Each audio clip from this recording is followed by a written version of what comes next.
Today we are going to perform the first practical of digital communication. Actually the subject is ADC, analog and digital communication, but we'll perform digital communication practical. The title of the practical is Sampling and Reconstruction. We are going to perform on Scientech kit ST2101. So first of all, let us understand the kit. As we know, in sampling we do require for information signal. So this part will generate the information signal which we need to sample. This part will provide the sampling signal. You can vary the sampling frequency from this. Switch is given for selecting the sampling frequency. It is starting from 20 kHz up to 320 kHz. The information signal frequency is 1 kHz. Now here this part is to control the duty cycle of square wave. This is sampling circuit. Here we will be giving the input, that is information signal. From here this switch will be connected at internal position so that we can use the internal sampling frequency, and at the output of the sample amplifier or at the input we will be getting the sampled version of the input signal. This part is sample and hold. The sample values will be held at a particular level via sample and hold. So here we will get sample and hold output. This section is for reconstruction. This part was entirely for sampling. This is for reconstruction. The sampled version of the signal, information signal, will be given at the input of the filter, and here from the output of the filter we'll get the reconstructed version of the information signal. That means we can compare the information signal which was being transmitted and the received version. This is higher order version of the filter. It depends on filter order. So as the filter order increases, the result will improve and it will be nearer to the information signal. Now Professor A.K. Sarvaiya will explain the connection and the results. So let us now connect the connection and see the results. So first of all, as Madam told that there is a 1 kHz information signals. So first we have to connect at a signal input point. So I have now connected the 1 kHz information signal to the sampler circuit block. So as you can see here that I can change the different sampling frequency using this sampling frequency selector. So you can see that once I press, I am getting the different sampling frequency. So depending upon the which sample that you want to sample the information signals, you have to choose that sampling frequency. So now let us first, as Madam told also in theory part, that how we can see the information signals and the sample version using this sampler block. So let us connect the sampler output here, and we have already set the CRO. So let us first connect the information signals over this part. So this point I can consider as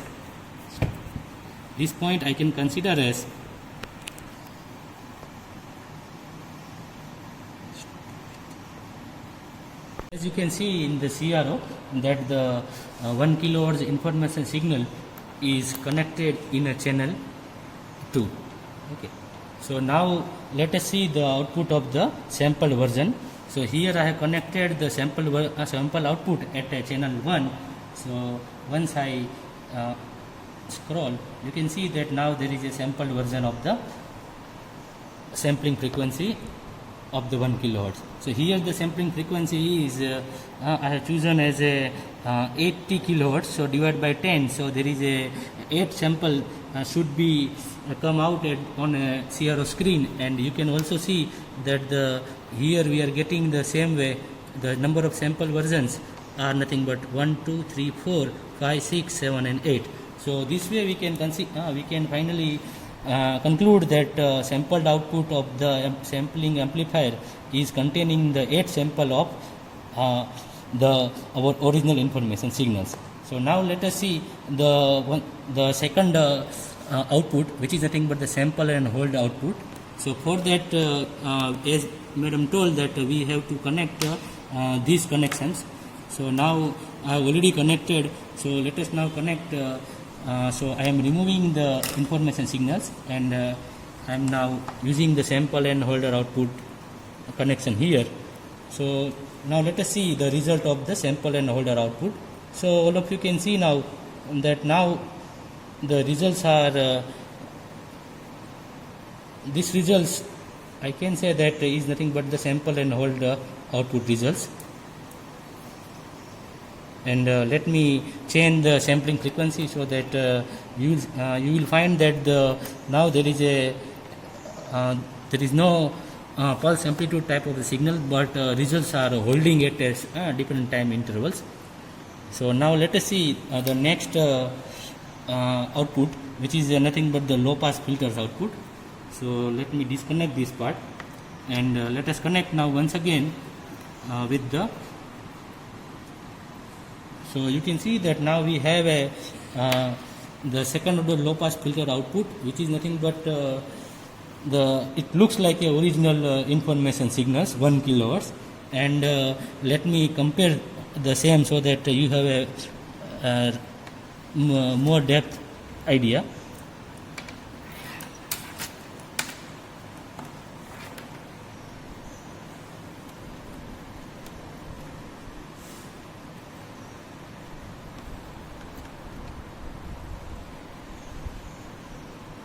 So now if you can compare, you will find that now we have almost identical signals.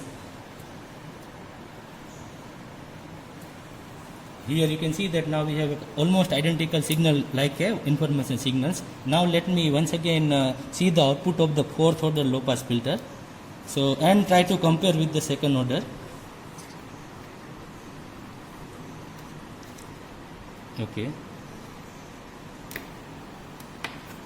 So let us compare now with the second and fourth order results. So you can see that now the comparison of the two orders results also.